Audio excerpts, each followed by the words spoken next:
This is a list of the top 10 worst dog breeds to own as a first-time dog owner. Wow. Okay, that's quite a title. It's definitely going to get people talking, right? Yeah, sure. But, for everyone listening, let's be clear where this is coming from. This is based on the honest take of a professional dog trainer, someone with like 25 years in the field, seeing hundreds of dogs, maybe 500 dogs a week. So it's grounded in real-world experience. Right, it's not just random opinions. And let's unpack the goal here. It's not about labeling breeds as bad because that's just, well, it's not helpful. Not at all. It's more about looking at the real challenges these specific breeds often present, especially for someone completely new to dog ownership. We're talking about the match, Yeah. between the person's life, their energy, how ready they are to lead. Exactly that. The core idea really is that success comes down to the owner being truly open and willing to learn what that specific dog, that specific breed actually needs. So even if a breed is on this list, Yeah, if you put in the work, the right kind of work, you can absolutely make it work. You got to know what you're signing up for right from the start. okay, let's jump in. Starting the countdown at number 10. And it's one that might surprise some people. Yeah. The Airedale Terrier. Yeah, the Airedale. The list mentions intelligent, independent, stubborn, mischievous, Yep. needs consistent training. And yeah, I agree with all that. Okay. What's kind of funny, personally, is that Airedales were actually my parents' very first dogs. Oh, really? Yeah, and the struggles they had with that stubborn streak, that's literally why they started looking for better training methods, which, eventually led to our whole training center existing. Wow. So the existence of McCann dogs basically proves the point. They are tough for novices. Can you give an example? Like, how does that independence trip up a first-time owner in a training session? Okay, sure. So a new owner might think being consistent means just repeating sit, sit, sit, sit. But an independent dog like an Airedale, they learn super fast that they can just ignore the first few. They test you, they push boundaries. And if the owner doesn't know how to immediately step up their leadership in that moment, The dog just takes over the situation. pretty much the dog learns they call the shots. Okay, moving on. Number 9 is the Weimaraner. Ah, the gray ghost. Yeah, the usual thing you hear is high energy, needs tons of exercise, mental stimulation, or they get destructive.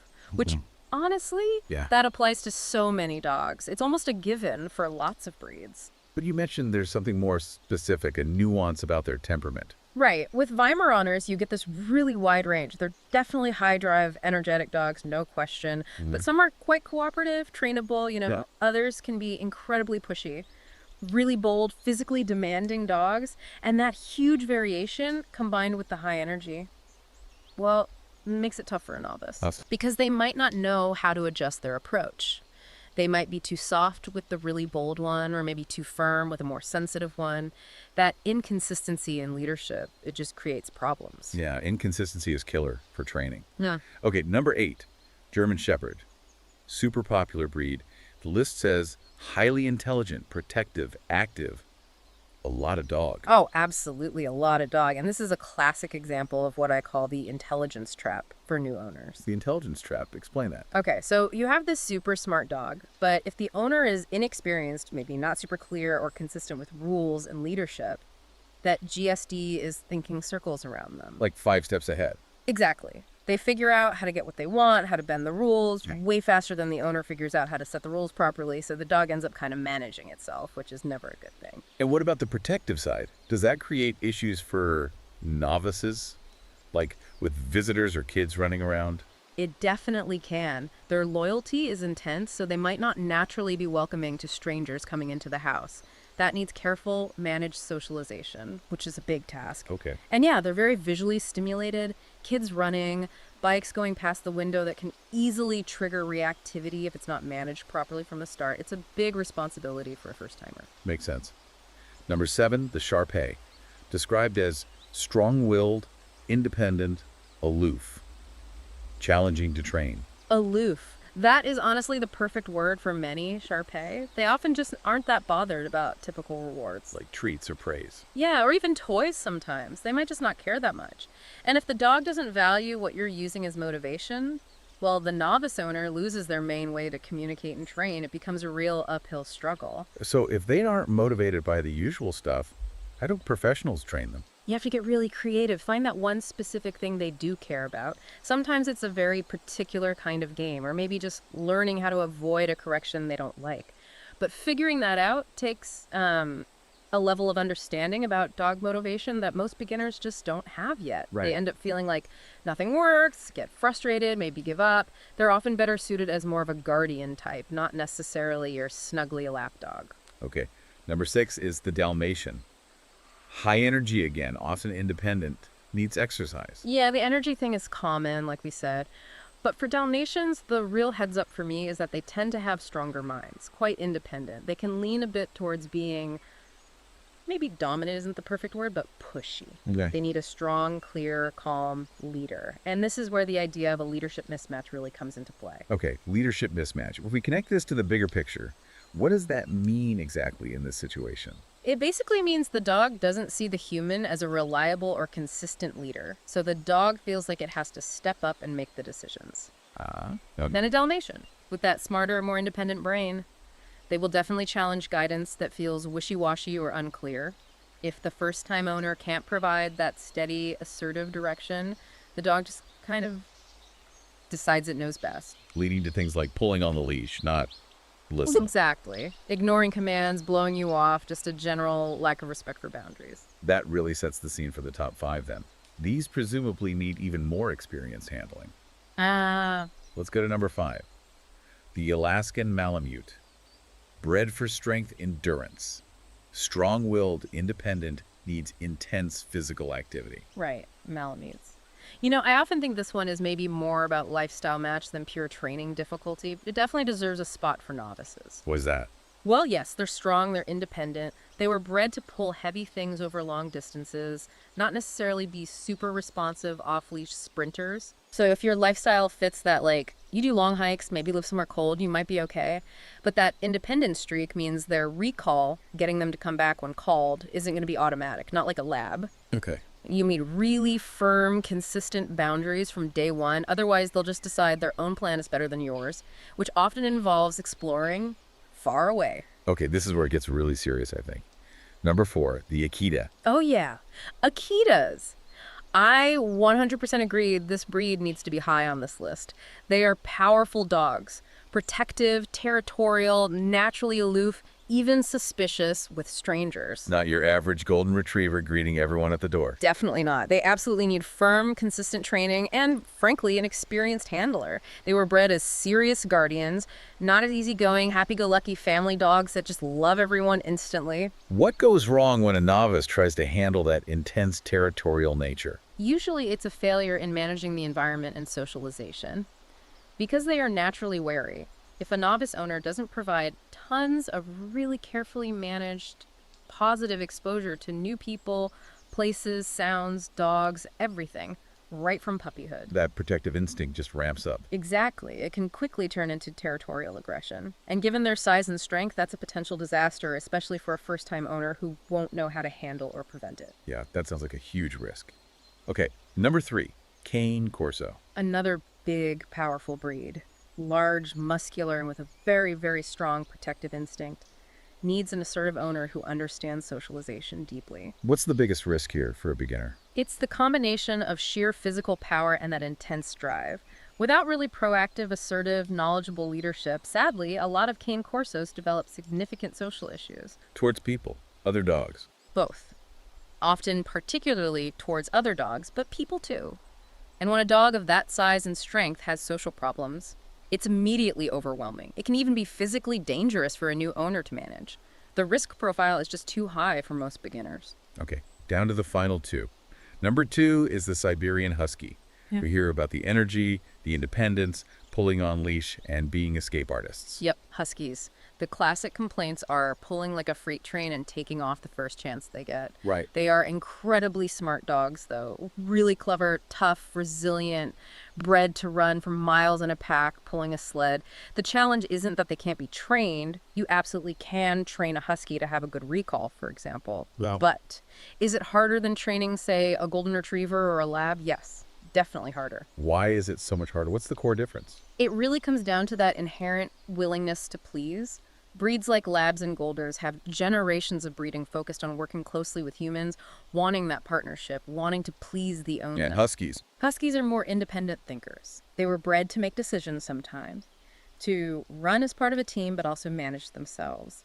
They weigh the pros and cons. Should I come back when called, or is that squirrel over there more interesting? And the squirrel often wins. The squirrel often wins unless you put in a ton of consistent motivating training. Now, personally, while they are definitely difficult, Yeah. I'd probably still rank the Akita and maybe the Shar-Pei as potentially more problematic for a total novice, just because of the power and the potential for aggression issues being more inherent in those breeds, maybe. But Husky is definitely tough. Okay, which leads us to number 1. The top spot on the worst for first-timers list goes to the Border Collie. Described as extremely intelligent, extremely energetic, can run circles around people mentally and physically if they don't know what they're doing. Ah, the Border Collie. This is where I personally have the biggest internal conflict. I absolutely love them. We're on them, right? Yes. And for me, as an experienced trainer who provides a huge amount of physical and mental work, we do agility, lots of hiking, training games, complex tricks. They are actually the easiest dogs for me to live with. Okay, so if they're so smart and trainable, why are they number 1 on this list? Shouldn't it be like a Labrador, maybe? Since so many unprepared people get labs, assuming they're easy, and then don't train them. That's a really fair question. But the key difference is the type of problem that develops when things go wrong, the consequence of neglect. How so? A bored lab might, chew the furniture or dig a hole. Annoying, yes. Destructive, yes. But a bored Border Collie, they often develop serious, obsessive, almost neurotic behaviors because their brains are just firing on all cylinders with nothing productive to do. Like what kind of behaviors? They start hurting things inappropriately, chasing vacuum cleaners obsessively, nipping at angles, fixating on shadows or light reflections, spinning in circles, barking at blenders. Their intelligence turns inward in really unhealthy ways if they don't have that massive outlet. So the sheer need for constant advanced stimulation is what makes them unsuitable for most beginners. Absolutely. That level of commitment, mental and physical, every single day is enormous. And if a novice can't provide it, the fallout is often much more severe than with other breeds. So yeah, they belong at number 1 for a first-time owner list. That makes a lot of sense. The intelligence is a double-edged sword. Okay, so that's the top 10. But you also flagged a few honorable mentions breeds that maybe didn't make this specific list, but you think deserve a serious warning for first-time owners. Yeah, just a few that represent common pitfalls I see. First one, maybe a category, the Vizsla, or similar high-energy pointers. Okay, Vizslas. What's the specific challenge there beyond just high energy? It's the kind of energy, it's often described as like frantic or overwhelmingly high drive. It's not just endurance, it's intensity. What does that actually look like day to day for someone who wasn't prepared? We see owners come into class, and the dog is literally spinning in circles around them, just cannot settle, cannot turn off, constantly needing a job, constant motion. It's an exhausting level of activity that really needs specific training knowledge to channel effectively. Otherwise, the owner just feels completely overwhelmed. Okay, frantic energy. Got it. And the second honorable mention, a smaller breed, you said, but with a temperament warning. Yes, the Shiba Inu. Okay. Kind of like the Shar-Pei we talked about, they tend to be quite aloof, often very sensitive about being handled or touched, especially in ways they don't like. They're masters of just withdrawing or shutting down. And if a novice owner pushes them? Yeah, if someone doesn't understand that sensitivity and tries to force restraint or affection, they can definitely get what people would describe as nasty, snappy, resistant. Definitely not the best choice for a novice looking for a really forgiving, cuddly companion. Right, okay. And the final one, this one might surprise people because they're so popular, the Boxer. Yeah, the Boxer. And let me be clear, Boxers can be fantastic dogs, absolutely wonderful companions. But This is almost purely about that leadership mismatch we discussed earlier. It's a pattern we see over and over. Boxers, big, strong, bouncy, busy, kind of goofy dogs that really need clear, consistent direction. For some reason, they seem to frequently end up with owners who are naturally very, meek, soft-spoken, maybe slow-moving, passive in their energy. So it's the owner's personality clashing with the dog's needs. Exactly. The dog needs clear, confident, assertive guidance, and the owner just isn't providing it, maybe can't provide it naturally. And the boxer, being strong and enthusiastic, quickly learns they can jump all over the quiet owner, pull them down the street, basically ignore them. It creates a really stressful relationship where the dog is unintentionally running the show. Wow. Okay, that covers a huge range of challenges from independence to energy types to intelligence issues to sheer power and protection instincts. The big takeaway seems to be, well, every single dog needs training. Yeah. And you need to do your homework before you get the dog. Absolutely. That research, that honest self-assessment has to happen way before adoption day. So what does this all mean? Let's boil it down. We've pulled together 5 key things you, the listener, can actually do before you even think about bringing a dog home to help make sure you get the right match and set everyone up for success. #, top 5 actionable tips. Number 1, prioritize the match over the look. Seriously, don't pick a dog because you think Huskies look cool or Akitas look noble.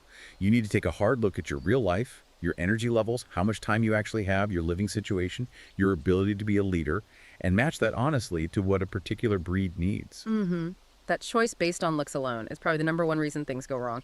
Got to choose based on needs, your needs, and the dog's needs, not just aesthetics. Okay. Number 2, define your ideal companion role. Be really honest with yourself. What job do you want this dog to do in your life? If you picture a lazy, mushy, cuddly dog draped over your sofa. Then you absolutely need to avoid breeds like the Shar Pei or the Akita, who were bred for guarding and independence, not constant cuddling. Right. And if you want a really chill, low-key dog, maybe avoid those super high-drive working breeds like the Border Collie, right? Exactly. Know what you want the dog's default state to be. Number 3, recognize the intelligence trap. This one's important. Understand that those super smart dogs, like the German Shepherd or the Border Collie, are actually more challenging for a beginner, not less. Yeah, this is so crucial. High intelligence means they need constant mental work. If they don't get it, they have the brain power to invent their own, often destructive or obsessive ways to stay busy. They don't just wait politely, they get creative, and usually not in good ways. Okay. Number 4, know your leadership capacity. Be honest about your own personality.